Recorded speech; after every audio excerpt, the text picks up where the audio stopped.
Hello, everybody, and welcome to another Q&A edition of Optimal Relationships Daily, episode 1182. I am your host and narrator, Greg Audino, and I'm looking very forward to today's episode. We're going to be taking a listener question about toxic people, as it were, and the exposition of them that has become regular practice on social media these days. This conversation might not go where you expect it to go, however. So let's break down today's question and start optimizing your life. I don't have a personal question so much as I'd like your thoughts on something, Greg. Finally, the world has started to expose toxic people for what they are. It is so nice to see more justice being served and watching those who mistreat others finally get punished every day. Yet still, there's a lot of work to be done. Do you think this is finally where the world starts to turn? Do you think this will be more than a trend? Okay, good question. You are right. The whole toxic person movement has taken off tenfold, and yeah, it seems like it is highlighted every day. So thank you for sending this one in. I do, however, disagree with a lot of what you're saying. I personally don't think this toxic people thing is good, and if anything, I can almost see it stopping progress. I think it can be more than a trend, but that's not necessarily a good thing. So here's my take. The term toxic has been thrown around more and more lately, obviously, and it has a new look. It usually pertains not to chemical waste, but to people or environments, so groups of people that we deem as being bad for our personal growth. Fine. In using the term toxic like this, we tend to put ourselves up on our high horses, whilst these other things are placed below us. We create a strong distinction between good and bad and right and wrong. Toxic is what we don't want to be, and can usually be summed up by qualities like judgmental, unwilling to learn, unhealthy habits, too much drama. Is that a fair description? Sure, these are not qualities we necessarily want to surround ourselves with, but this supreme avoidance of them is not necessarily something we want to make a lifestyle out of either. On the one hand, avoiding that which we deem as toxic weakens our response to it.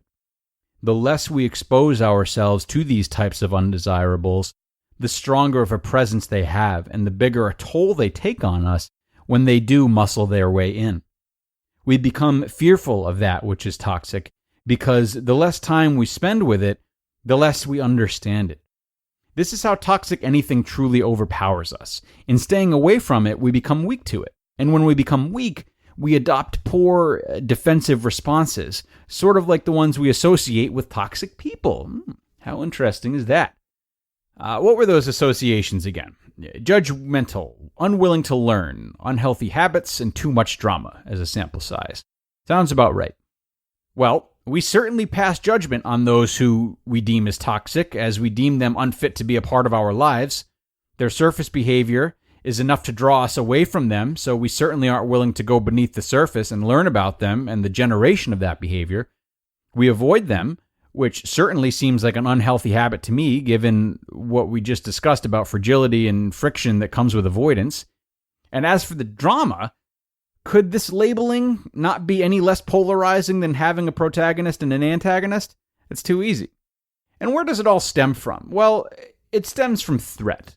We create these toxic responses to toxic people because we feel they threaten us and our purities.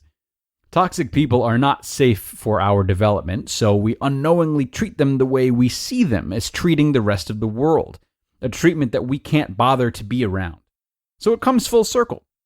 The biggest problem with toxic people is the fact that we label them as such. Yet even though we might take part in many of the same actions, we wouldn't dare call ourselves toxic people. My bet is that the people you find are toxic also wouldn't define themselves that way. So it's our word against theirs, and something's got to give. To break the mold, then, to act in a way that is truly non-toxic and confidently differentiate yourself from the people you feel are toxic, your actions must be the antitheses of theirs. You must seek to gain understanding and create compassion for them. You must find it in yourself to treat them right. It doesn't mean you have to force a friendship, But it does mean you can't pretend to know their struggle and their triggers. I mean, how can you? Do you even know your own struggle and triggers? The triggers that are giving you a bad impression of these people in the first place? That's really where this recovery starts.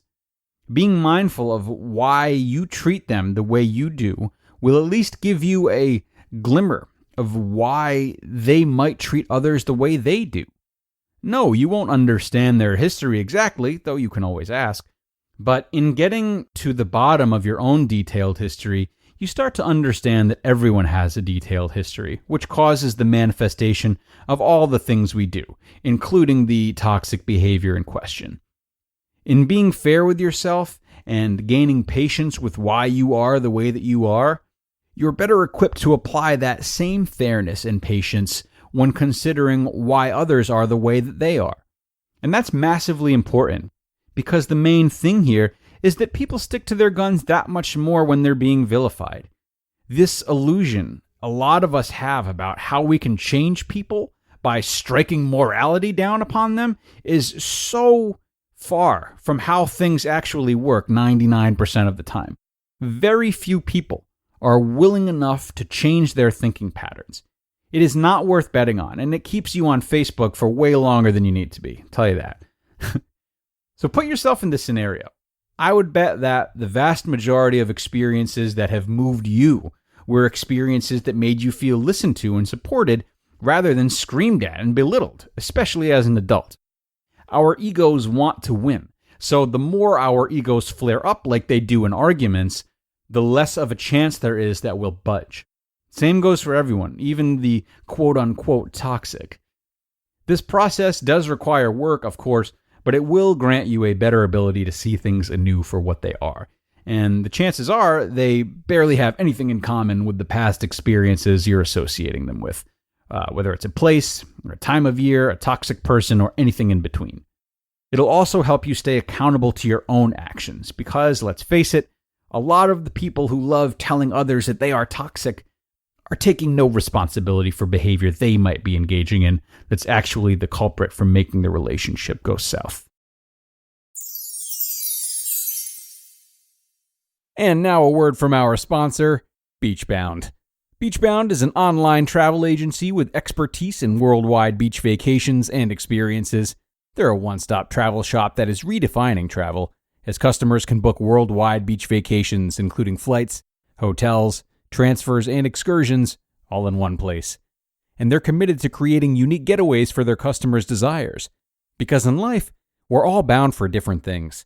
With BeachBound.com vacations, you could be bound for adventure, bound for passion, bound for discovery, or bound for togetherness, bound for immersion, bound for rejuvenation, or maybe bound for encountering the unexpected.